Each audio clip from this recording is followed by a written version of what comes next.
Hey there folks, welcome back to the channel.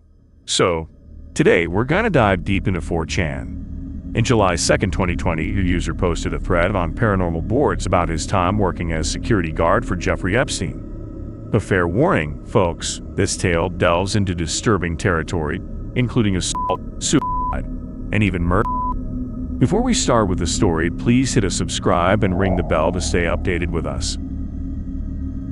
Story time with a dead man. I'm going to myself tomorrow. X. I'm also sending 3 packets of copied information to the media, 1 to CNN, 1 to MSNBC, and 1 to Fox News. You all will have to see which one tells the truth about the information they receive and who doesn't. I trust 4chan to do this because of our history of releasing alleged info in the face of mass media cover-up. I have been a professional driver/security guard for a circle of very wealthy people for almost 8 years. I started by working the door at a private gentleman's club outside of the DC area. From that job, I was introduced to some employment managers for Jeffrey Epstein. Because I had experience as both a cab driver and a bouncer, as well as always overlooking and keeping my mouth shut about the drugs and prostitution my employers at the club profited from, they thought I'd be a good fit to work the weekends for Mr. Epstein. At first, I didn't do very much, definitely nothing important. I would run errands mostly, and do anything my manager, who reported directly to Mr. Epstein, wanted me to do.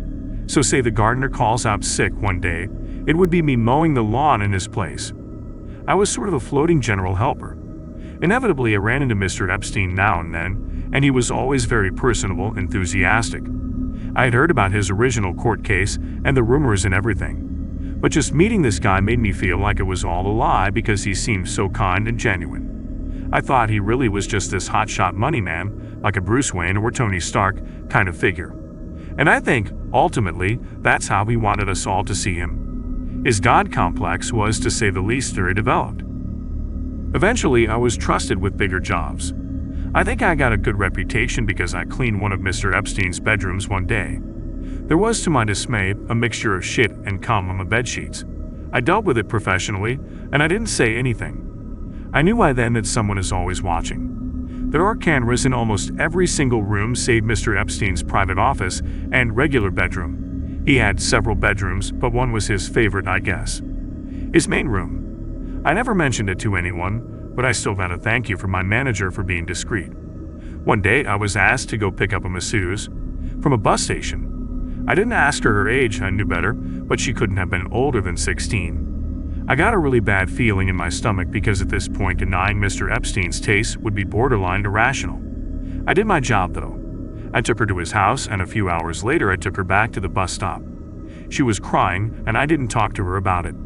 A few weeks later, I did it again. Now my manager tells me that Mr. Epstein would like me to take over all of his various pickups and drop-offs. They called it cutie duty, barf. But it was more than just girls. I would pick up drugs and other assorted packages, most of which I had no idea the contents, but as far as I was concerned, the less I knew the better. I was getting paid very well for the amount of work I was doing. In a given day, I spent 3, maybe 4 hours doing anything that could be considered work. The rest of the time, I either sat in my car browsing 4chan on my phone or inside pretending like I was rich, and this was my house. For this, I was being paid $75K/year, more than I'd ever even hoped to have made in my whole life. When I took over doing most of the driving, it went up to 115. Every time my job became more illegal, the money would get better. That's his tactic. He knows that people will do just about anything for the right price. I just want people to know, I guess, call it a public confession because I'm guilty. I guess I don't care that much because I'm going to be dead. I've done things I can't forgive myself for, and I think they'll have me anyway. I'm going to do it on my terms. Anyway, Mr. Epstein is very shrewd. He pays you a lot, but not enough for the shit you have to do. And he tries to find the absolute least amount he can pay to keep you doing it. For me, disgracefully, it was around 150K. I stayed on cutie duty for about 4 months. Then Mr. Epstein took a trip abroad, and he loaned me out to another family in the Romneys. Now, keep in mind that I never met Mitch Romney, and I don't think I even worked for him. I just worked for the family. I reported to an employment manager as usual. I was tasked with driving a young man named Cole around wherever he wanted. Cole was probably 22, and already his license had been suspended for drunk driving. He lived in a huge house out in the middle of nowhere outside Boulder, Colorado. Man, it was beautiful. If I could have stayed there forever, I would have. I suspect it was a vacation cabin mansion owned by his parents, but I digress. Every weekend we would drive into the city, he would get face drunk, find a woman or prostitute, and I'd take us all back home. Cole was a total piece of shit. If you remember Steve, just imagine if Steve's parents were multi-millionaires, if not billionaires, and you get the idea. So one Sunday morning, after a typical Saturday night, I report for duty 8 a.m. sharp, knowing damn well that Cole isn't going to drag his ass out of bed until at least 3 p.m. Here he comes hobbling down the driveway in his socks to my car. He usually texts when he's up, and I come inside and start cleaning up his messes. No text today. He comes over to the car as I'm stepping out. He says, hey buddy, we kinda got a problem, but it's not that big of a deal. Oh, what? Let's see it. We go inside upstairs to his bedroom. His girl from last night is laying face up, and her open mouth is pooled with vomit. She is most definitely dead. Far as I can tell, she overdosed on whatever combination of prescription drugs they were doing, passed out, puked, then suffocated on her own vomit. I'm absolutely flipping my shit, and I've got my phone out dialing 911. Cole slaps it out of my hand and tells me to hold on. He says he can't get in trouble because it will look bad on his family. I said, Cole, you've already been getting into trouble. He says he knows, just not this kind of trouble. He says I'll get a big bonus if I just deal with it myself. Now, I'm way out here in the middle of nowhere, and the implication from day one of my employment in this circle has been that if I mess up, I might suffer harsh consequences. I know what I did here was wrong. I know that, and I am so sorry. I asked him what I'm supposed to do. He says just wait. He gets a different phone out of a drawer and starts making calls. After a few minutes, I'm waiting in the hallway. He's casually pacing around the corpse. He gives me coordinates 39.982602 minus 105.615416 for a little spot off 111 out in the mountains. I'm supposed to wrap her up, take her there, and drop her off. He said there would be guys waiting there to take her. It's a long drive and I don't look forward to it one bit. I wrap her up in his comforter. He stops me. Bro, he says. Bro, not that blanket. That's like the softest blanketed in the world, dude. No way. And he hits me a different blanket from the closet. Real gentleman, Cole was. He's got an F-150 at the property used for landscaping work. I put her body in the bed with a tarp on top, and then I fill the rest of the back with landscaping supplies. Fertilizer, tools, etc. I try to make it look really natural and boring. I'm shitting bricks. I can't believe I'm actually doing this. But he's promising me that if I get busted, I'll have the best lawyers money can buy. And I believe him. She's dead already anyway, and it's unlikely he would even get into any real legal trouble, just bad press. So what's the difference? The whole time driving, I'm just sweating right through my clothes. I have to stop twice to puke. When I get there, there's a little dirt spot you can pull up into, and sure enough, there are a big black SUV and a Jeep with off-road tires. I'm not about to just assume these are the body people, so I stop and get out and approach the SUV.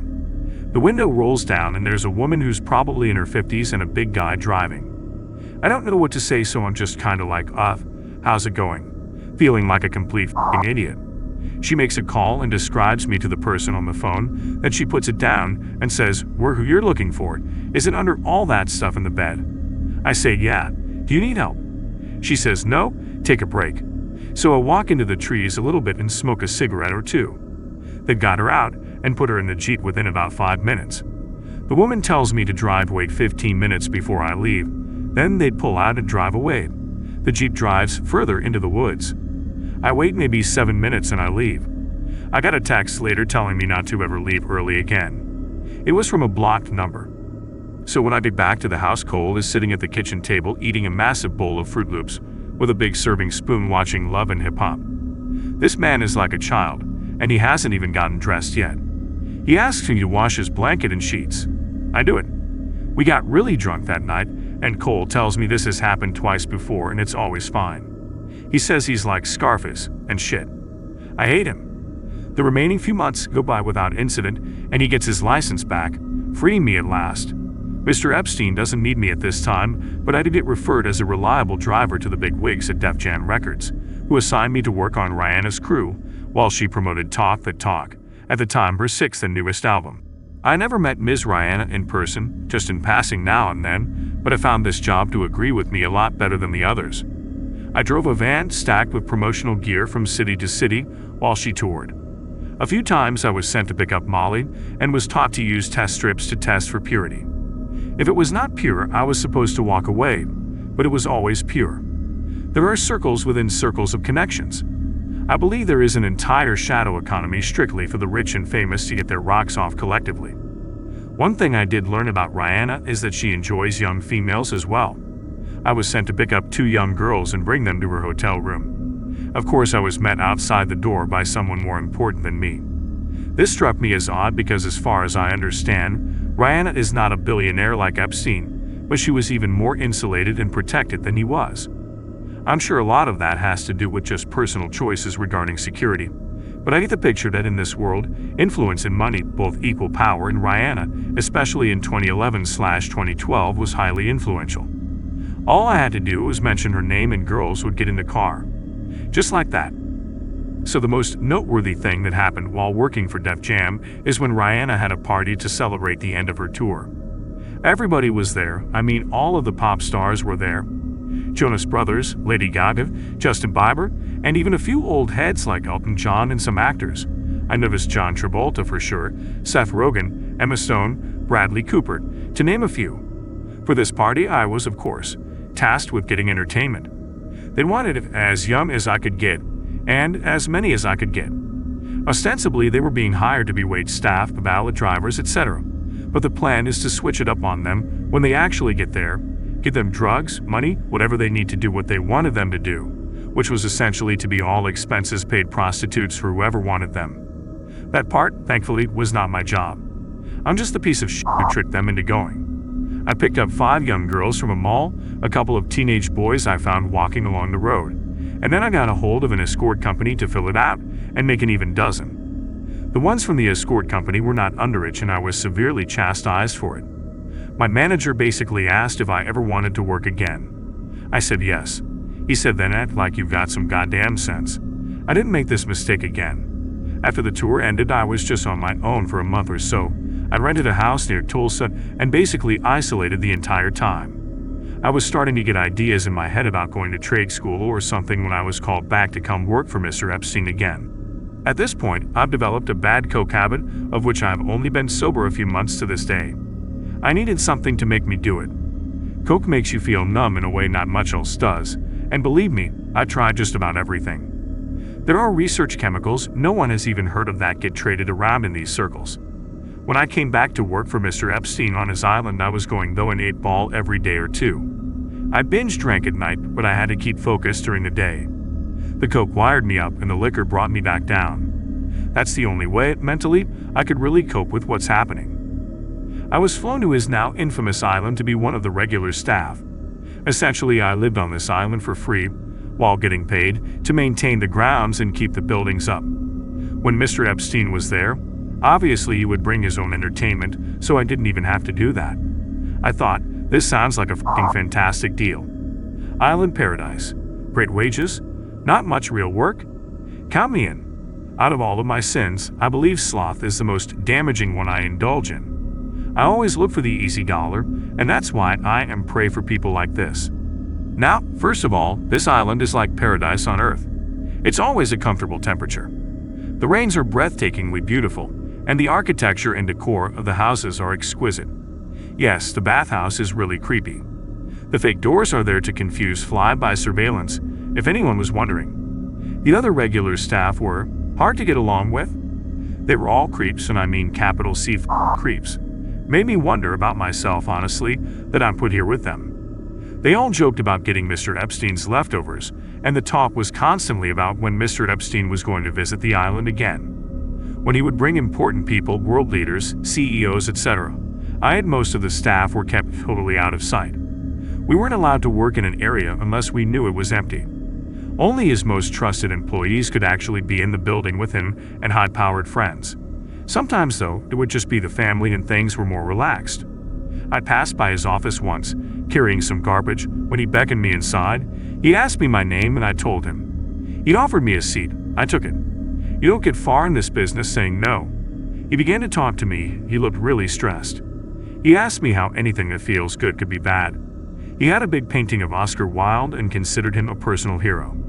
He began to explain hedonism to me and asked me if I understood. Of course, I said. Who doesn't like fun? Lots of people, he said. Lots of people. Then he let me go about my duties. I f***ed up really bad one evening and entered one of the maintenance sheds to return some tools I'd been using and saw the sweaty, pale back of a large man, hunched over and thrusting. He had a tattoo of Nixon on his back, and he was wearing a bull's head mask. He was f***ing one of the regular staff members' mouth. He turns to me, I'm just standing in shock, and says quite angrily, "Do you mind?" And I slam the door shut. As I'm closing the door, I get a glimpse of my coworker's face, and he is crying. I googled Nixon back tattoo later and realized that man was Roger Stone, who I'd never even heard of up to that point. I knew I was in deep shit. The next day, and for 2 weeks after, I got all the worst jobs: trash pickup, cleaning toilets, scrubbing his boats. It sucked, but I kept my mouth shut anyway. As far as I understood, my pay had not been cut, so whatever.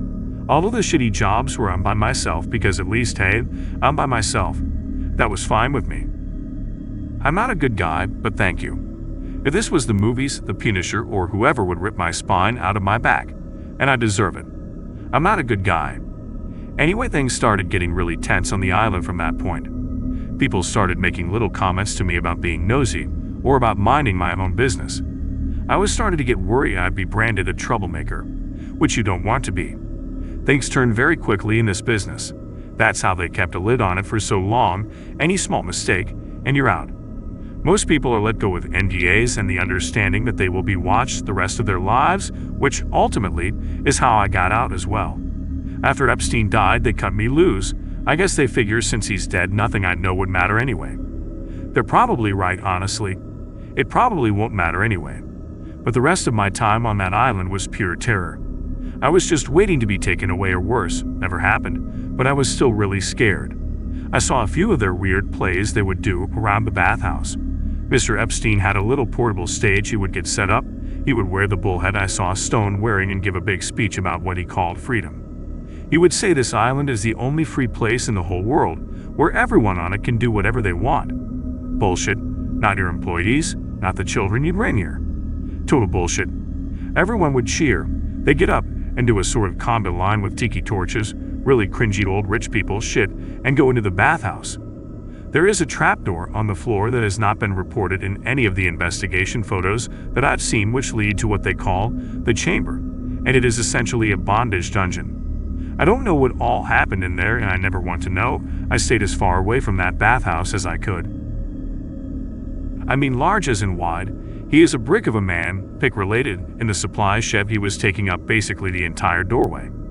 So anyway, eventually I got my reputation for the most part back into good graces, and I was working in the main houses again. One time I was helping in the kitchen. I don't know if the chef was f***ing with me, I hope so, but he was separating what looked to me like the torso of a very young, skinned pig. It had been roasted, and he was chopping it into quarters. The ribs to be served that evening, and the rest broken down for soups and casseroles. I jokingly said that it looked like a little kid. He just gave me this awful dead-eyed look for a second and said, "Watch it." I worked on that island for about a year. In 2013 to 2014, Mr. Epstein chose me and 2 other trusted employees from the island to come with him to a winter retreat in the Swiss Alps. He owned a small, billionaire small mind you, cabin, again, mansion, there, and wanted people he knew could be trusted because most of the staff would be local hires. Our job on the surface was to help manage all the employees, like supervisors basically, but the unspoken task would be keeping everyone either in the dark or quiet. Mr. Epstein had a real fondness for plump, young Swiss blondes, and the Swiss, as he would explain, have a very progressive idea regarding age of consent. He viewed this as a more relaxed way to do what he does, more casual. Part of the thrill for these people, I think, is in the fact that it is illegal and they could get in big trouble. When they go to places that are more friendly with the idea of an older man having sex with 15-year-olds, it's to take a break, so to speak. The Alps themselves, wow. I mean, wow. I've been all over the United States and nothing in this country compares to Europe in terms of sheer beauty. Sometimes, early in the morning when I'd come out of my cabin and stretch, looking at the treaties, smelling the crisp, clean air. Just for a minute I'd forget what I have done and what I'm doing. When it came back to me, I'd have to fight back tears. I want the mountains there to be the last thing I think about before I die. Sorry, I'm taking breaks to peek out my windows like a crackhead. I might actually bail and go find open Wi-Fi somewhere, maybe in another state. I don't know, I'm getting more and more paranoid. My lights flickered, and I almost shit myself. I think I might get back on the wagon just for tonight and go get some liquor. Be a little patient with me. So I've not been there 3 days when, while me and the two from the island are doing bumps of coke off a buttered knife in the lower garage, a boy maybe 14, skinny, blonde, pale, and naked comes through the doorway right towards us. He's speaking French, but I think I got the gist of what he was saying. He was asking for help. He looked hysterical. Immediately, my two friends were out of there, and I shouldn't have been far behind. I told him, calm down. It's Ok, I'm gonna help you. I just wanted him to feel better. This all took maybe 30 seconds before one of the nannies came in. He looked at her, confused, and I get the picture he was trying to decide if she could be trusted. She couldn't. She shushed him and put her jacket over him and took his hand. She was speaking French as well, and it sounded like a mother consoling a frightened child. She led him back into the house. I did not see him again. I never mentioned it to anyone, and nobody ever mentioned it to me. During my last couple of weeks there, I witnessed firsthand the independent journalist. I don't think he was actually a journalist. I think he had maybe a blog or a YouTube channel, but I had never heard of him and don't know his name, so I don't think he was anyone with any real connections. He was one of the local hires, a dishwasher, but he was seen with a cell phone out, possibly recording. Me and the other two from the island were asked to go check it out. So we go get the guy and ask him to empty out his pockets. Sure enough, he's got a phone. We told him to unlock it. He wouldn't. One of the other guys made a call, came back, and slugged him directly in the nose. I think he broke it because there was blood just pouring out, and the guy started screaming. I don't think he'd ever been hit before, but me and the other guy held him down. F*** it, all say their names. It was Daniel Robinson from South Florida and Marcus Harper from Nevada. Marcus and I were holding him down, and Daniel punched him again and told him to unlock his phone. He complied this time, and sure enough there were pictures and videos from inside the house. We knew he hadn't sent anything out because only wired connections worked there. I guess they had signal jammers or something, or maybe because it was just so remote. I don't know. Anyway, Daniel makes another call and tells us to take him outside into the woods. I think we're just gonna threaten him and make him sign an NDA. But Daniel took his belt off and strangled him to We had to put his body up in an outbuilding because the ground was frozen. We put him through a wood chipper and then burned everything to ash. There were bits of charred bone left over when I swept it all into a trash bag and threw it out with the regular garbage. This above anything else, I feel the most guilty for. After that, if I wasn't in before, I was definitely in now, me, Marcus, and Daniel. The three f***ing stooges from hell. Daniel had been in the military, and I think he had a few screws loose because he always had a temper. He became the go-to guy for the really dirty shit. I started working for Mr. Epstein directly after this. He would confide in me sometimes when he was very high about how nothing really makes him feel good enough. He told me once that he hasn't felt happy in years. I wish I had had the stones to tell him that this life he is living is only bringing him down. For a brief moment, I felt empathy for this man. I think that, too, was part of his game, though. I don't think he has ever had a single genuine feeling in his life outside of sexual gratitude. He never mentioned the journalist to me. It was like it never happened, but we both knew that was the reason I was now working directly for him. Listen, I think I've said about all I care to right now. I'm going to go get a bottle of something before all the stores close. If this thread is still here in a few hours, I'll answer questions and tell some more stories. They called them plays and theater, but from my eyes, yeah, I would say the speeches and stuff I saw looked a lot like rituals. The bull's head mask was scary. I mean, it was a rubber mask for sure, but whoever spoke would wear it all night. After they would come up out of the chamber, the masked person would roam the island all night, and it was generally understood that you are to avoid them at all costs. When they wear the mask, they're like animals. They just wander around from one carnal satisfaction to the next. Food, sex, sometimes violence, whatever. And they could do whatever they want. If they came to you and told you to or whatever, you have to do it. It never happened to me, thankfully, but I made sure on those nights to stay out of sight. And that would be OP final post. What makes this story so interesting is, 8 hours after the OP post the last thread, Ghislaine Maxwell suddenly arrested by FBI charged with conspiracy and enticing minors to engage in and more. This could be a massive coincidence, and the timing is almost too on point. Alright folks, that's a wrap for today. Thanks for hanging in there with me through the heavy stuff. Your stories and thoughts mean the world, seriously. Keep them coming down in the comments. Don't forget to hit the like button and subscribe to the channel. Catch you next time.